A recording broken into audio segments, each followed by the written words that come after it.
Today I'm announcing the United States. Ja, an, vielleicht, das ist eine spannende.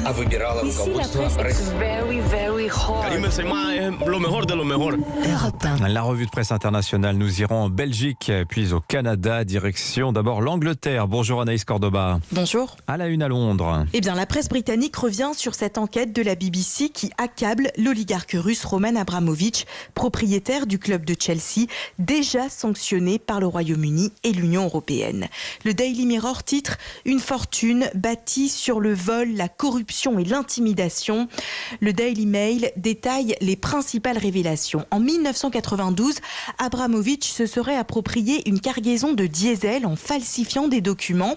En 1995, il acquiert une compagnie pétrolière à des enchères truquées, puis fraude pour la revendre 2 milliards d'euros plus cher que son prix réel à l'État russe.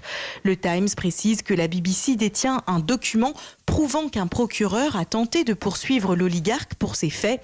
Ce procureur a ensuite été renvoyé et son enquête étouffée par le Kremlin. Merci Anaïs. Direction Bruxelles. Bonjour Agathe Cherki. Bonjour. De quoi parle-t-on en Belgique ?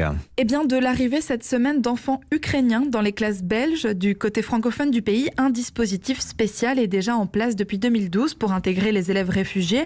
Mais face à l'afflux massif d'enfants ces jours-ci, il va devoir être renforcé. Les taux d'encadrement, par exemple, vont augmenter, souligne la chaîne bruxelloise BX1. On se prépare aussi à apporter un soutien psychologique aux élèves. Dans les colonnes de la Libre Belgique, une directrice témoigne, son école accompagnera les enfants à leur rythme, comme elle l'a fait par le passé avec des écoliers rwandais, albanais ou syriens. Pour qu'ils ne sursautent pas à chaque bruit un peu fort, qu'ils apprennent que la vie, ce ne sont pas les bombes et les morts, explique-t-elle.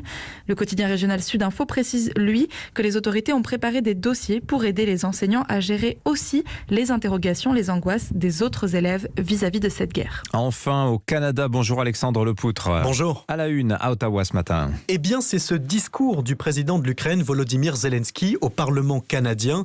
Une allocution historique, titre le Globe and Mail. Un appel à l'aide aux Canadiens, écrit le Journal de Montréal. Pendant près de 12 minutes, le président ukrainien s'est adressé par visioconférence aux députés et leur a demandé d'imaginer le Canada sous les bombes. Vancouver entouré par l'armée russe, Toronto ou Ottawa frappé par des missiles. Des images fortes, un discours poignant, dit Le Devoir, pour mieux faire comprendre le chaos en Ukraine.